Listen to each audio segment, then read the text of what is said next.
anywhere. Got your camera set up there? I have indeed. All sorted? I have. Is it okay? Yeah, perfect. Everyone's on camera tonight. Is that okay with Right. everyone? No one's saying no? No one's saying we'll no? go with it. No? Okay, brilliant. Perfect. Thank you. Thank you. Gemma. Thank you. Good evening, everyone. Firstly, I'd like to say thank you to our incredible host and the whole PIN team. Please get a round of applause for the host and the PIN team, please. Secondly, I'd like to say thank you to you all for coming this evening. I'm going to start this off with a question. 2 questions, actually, if I can get this working. So, I'll start with, who here would like to buy cheap houses? Yeah, lovely. Who here would like to buy good houses? Perfect. So I'm here to talk about how to build a property portfolio in the north of England from anywhere. Now, this will benefit you if you've ever considered buying a cheap house up north. And if you haven't, maybe now you will. And if you're already investing, if you've already got a portfolio of properties, or if you're just getting started, anybody in here just getting started? Yeah? Hopefully this will be of some benefit to you also.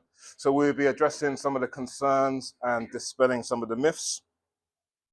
So for the purpose of today's presentation, I've got a detailed map of England just so we know where we are, where I'm talking about the north and the south. So I'll put a line through anything from East Midlands downwards, technically in the south. So a bit about myself.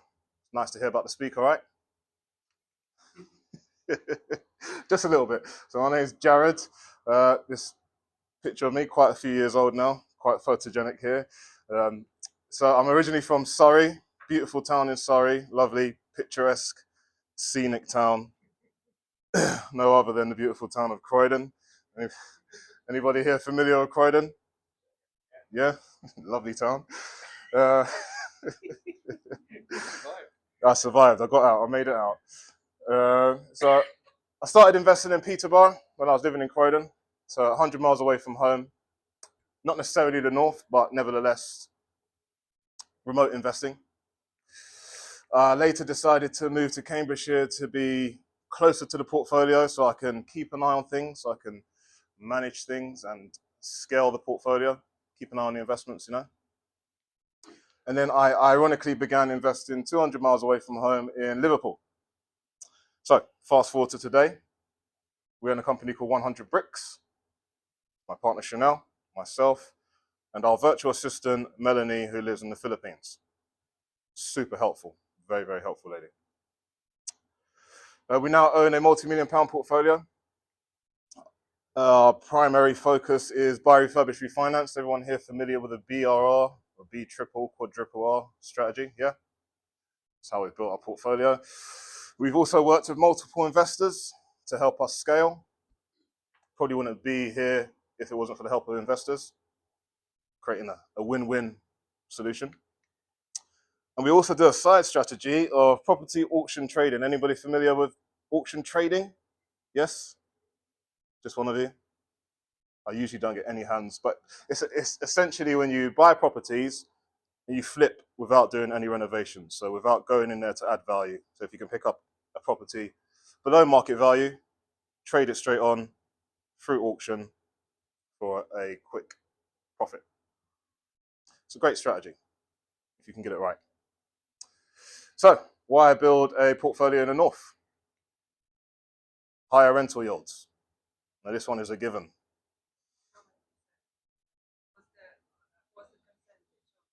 So when you're looking up north, percentages of gross rental yields, probably anywhere from 7% up to 10, 11%. So back in the days, you could buy a house in the south in London and you can just solely rent it out. It's not really the case anymore. Anybody who invests down south, you know you have to do buy, refurbish, refinance, you have to do developments, you have to do HMOs, service accommodation. It's the only way you can really make the figures work, right? In the north, you don't necessarily have to do that. But when you do that, you turbocharge your returns. Higher capital growth, potentially. I've got a whole entire slide about this. It's quite a controversial one when we're talking about the north. Lower entry price. All the properties that we've picked up in the north and the ones that we've added to our portfolio, we pick up 2-bedroom houses, 50, 60, 70,000 pounds, 3-bedroom houses, freehold houses. Had a little look at Northampton before I got here. Don't think you can pick up houses for that cheap around here. Would be nice. Hot markets also, something that's quite overlooked if you think about external eyes on the UK. So you're thinking about the safety of your investment. You're thinking about international investors, Singapore, UAE, China, America, big corporations that are investing into the UK. They're looking at markets that have got good capital growth, good rental yields, buzzing markets. You'll get that in the north if you invest in a good city, not necessarily the quiet towns. More market exposure if you own in the south. This is something that's quite overlooked. If you own your home in Northampton and you spend years building your portfolio in Northampton, if the Northampton property market goes down, you're in a bit of trouble. You've got a bit of diversification. Once you've built something, it's nice to diversify, right? Protection during a down market also. It's easier to get on the ladder regardless of what is going on in the world, regardless of what is going on in the property market. It's still easy to get on the ladder in the north. So it kind of protects you, and there's turmoil in the UK property market. The first time, the stamp duty threshold is typically around 125,000. I'm not sure what it is at the moment. Is it 125? Anybody know? It is, yeah. It typically hovers around the 125. So there's usually still first-time buyer demand in the north, even if the property market is tumbling down. Business mindset also. So if you are investing from hundreds of miles away from home, you start to build a portfolio from here, and you're trying to build a portfolio in Manchester, Liverpool, Newcastle, just because you're struggling to get on the ladder here, you automatically go into it as you're approaching it from a business mindset. You have to get software in place, systems in place. You have to delegate, outsource. You can't go into it and be a hands-on landlord because you can't do viewings yourself, can't do inspections yourself, can't be getting around to change a light bulb yourself.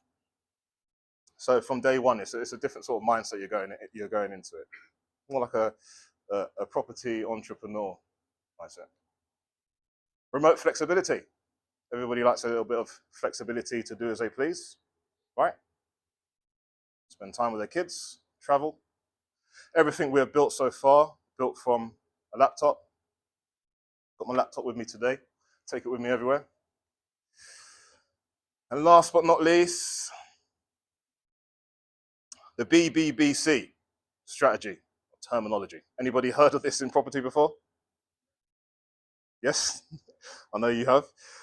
So this stands for, I've not made a mistake here. It's not the BBC. It stands for buy below build cost, right? So a lot of people in property, they talk about below market value. How do you do that? What's that? How do you do that? Buy below build cost. So if you could pick up a property in the UK for somewhere like 70, 80,000 pounds, you're buying that property cheaper than it will cost to build the property. So immediately, on day one, you have locked in value, right? You couldn't buy the land, all the timber, all the materials, all the labor to build that property. If you can buy it cheaper than it costs you to build a property, you're in a good place.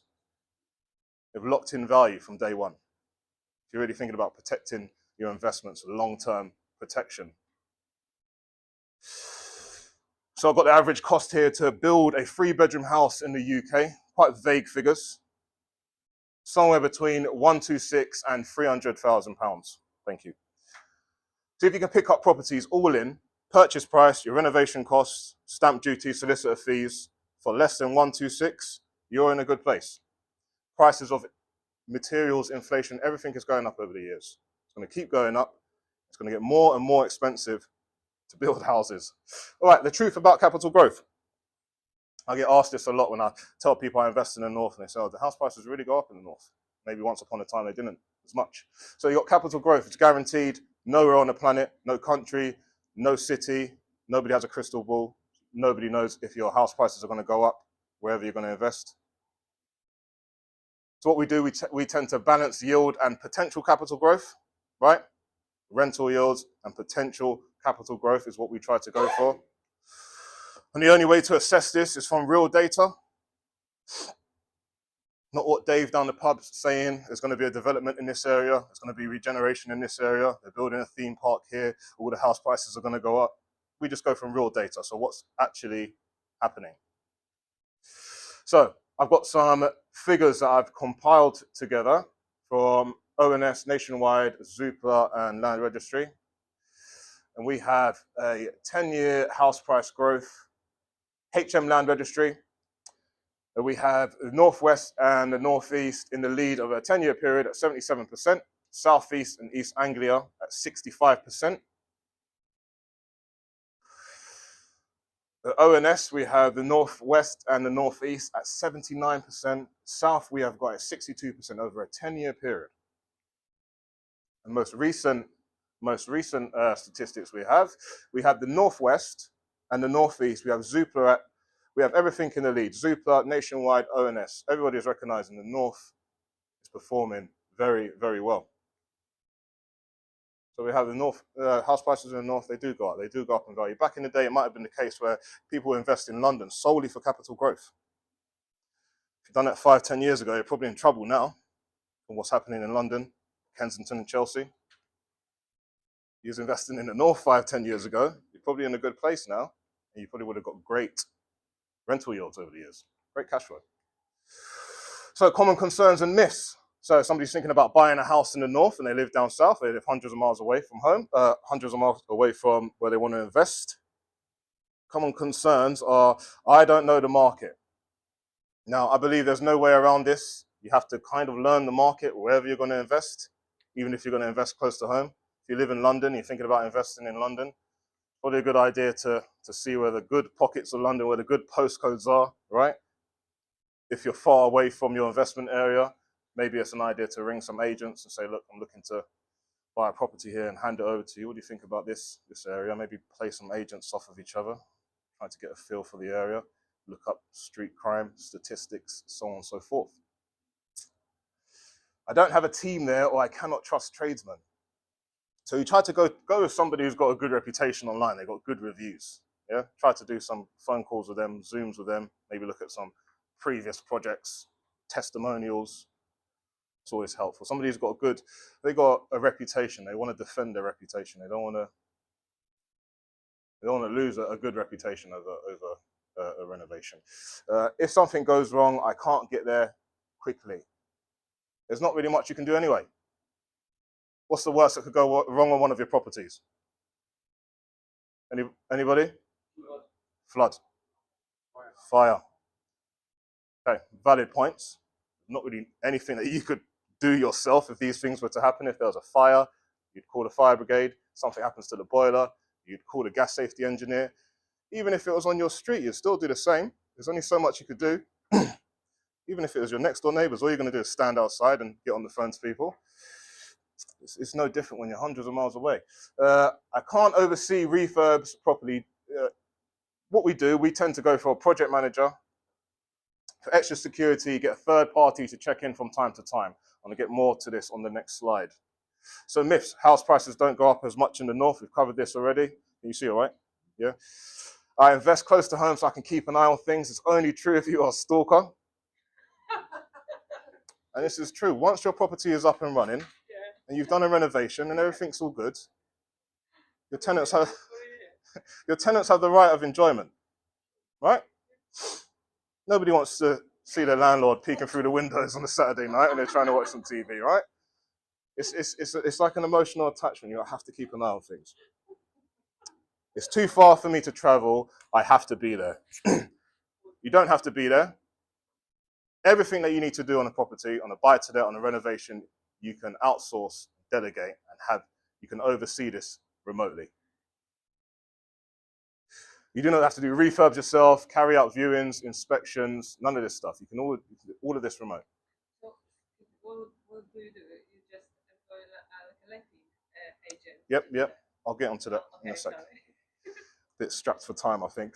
I can just do the work myself or get my friends to do it. This is quite common in property, right? I've said this before in the past myself, thank you.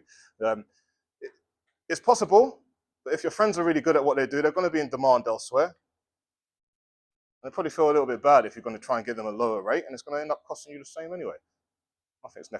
Nothing's necessarily free, and you'll have a loss of income elsewhere if you're going to do it yourself. So it's not like you're actually getting the refurb done for cheap because you're doing it yourself. You're forgetting about the loss of income that you have elsewhere. So local teams. First person we have on our team is an independent property viewer. This is the type of thing that we send our viewer around to do. Doesn't look like I think it's crashed. Not sure what happened there. Yes. It's actually happened on my last presentation. I don't think it likes the presentation, you know. Happened last week in Cambridge.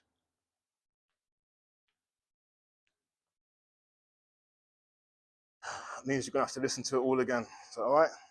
Yeah? We've all got time, haven't we?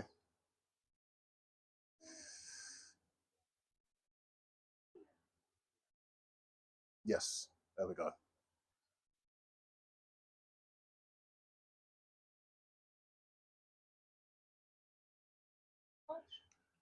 Local teams, perfect. Hopefully it doesn't happen again. So, property viewer. Anybody heard of Viewer? So Viewer is a company. You can pay them to go and do viewings for you. If you don't live in an area and you want to get a viewing done, you don't want to travel hundreds of miles just to go and view a property, you can pay them to do viewings for you. And then once you get friendly with one of the viewers, keep them on your team. This is the type of thing that we get from our viewers, just a concise report, what the property is like, some pictures, some media, small explanation. I'll just touch on this as well. This is so important to have somebody like this. If you're looking to buy somewhere in the north or wherever it is, without being able to physically view it yourself. So a lot of estate agents, they'll take pictures and they'll put their camera in such a way where it's hiding a crack somewhere. You don't know if there's a crack house next door. You don't know what the road's like, you know? You don't know if there's sloping floors. You can't see these things from a video. You send somebody around, and they can be your eyes and ears on the ground. Very important. That's why I put this person first. Renovation team or project manager. We always go for a project manager because if you have a main contractor and you fall out with that main contractor, you're back to the drawing board again. You're back to square one if you want to do a renovation. Where if you have a project manager, they're usually local and they usually have good connections in the area, and then they can put you in touch with whoever you need. No individual trades. You don't want to be managing individual trades remotely. It's not the best idea. Any letting agents in the room? No, perfect. It's all right. So larger firms. We've been burnt by letting agents before in the past. We always try to go nowadays. We try to go for a larger firm with a good reputation and a track record. They are more expensive, but if you're going to build a portfolio somewhere, you can say like, look, I'm happy to pay 12% for the first 3. We go to 3 plus. Can we drop it down to 11%? So on and so forth. Maybe you can negotiate even better than we did. But don't always go for the cheapest. Negotiate the numbers. Sourcer, optional. I've put minefield. Most sourcers are mediocre at best. Apologies if there's any sourcers in the room. But it's the honest truth. It's such a low entry point to get into sourcing, and the industry of sourcing is so saturated. But I will caveat that and say, if you do get a good sourcer, they'll be worth their weight in gold, and they can be very, very helpful, and they can help you with all of the above, but you just have to find the right one and offer you the full service. Am I doing okay for time? So managing refurbs. Key safe. Anybody use one of these? Yeah? These are fantastic. Before we got these, we used to like stash keys under bricks, and then I'll say to the plasterer, it's under this brick, and then he'll lose it, blame it on the electrician. The electrician would lose it, and then blame it on the sparky. Absolute nightmare. So these are fantastic. Great invention, whoever done these. Project manager or contractor would normally install one of these for you. It's easy access for their tradesmen, easy access for the letting agents if you're getting valuations, easy access for the surveyors.